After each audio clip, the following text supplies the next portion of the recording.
Tout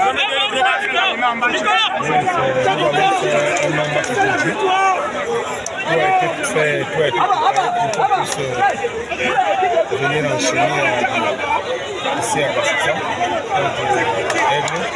On s'attendait à un match très difficile. Et vu la physionomie du match, cela a confirmé nos attentes.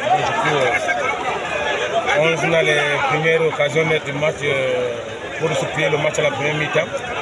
Mais on a l'impression que les joueurs sont quand même dans la facilité.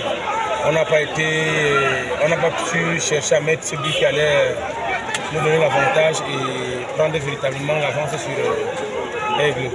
Donc nous revenons dans le match et nous tombons effectivement sur un système de jeu qui nous empêche de pouvoir bien développer.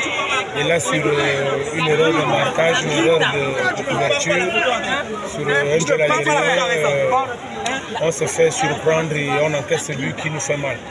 Donc et après, c'est normal, c'est l'effet du jeu.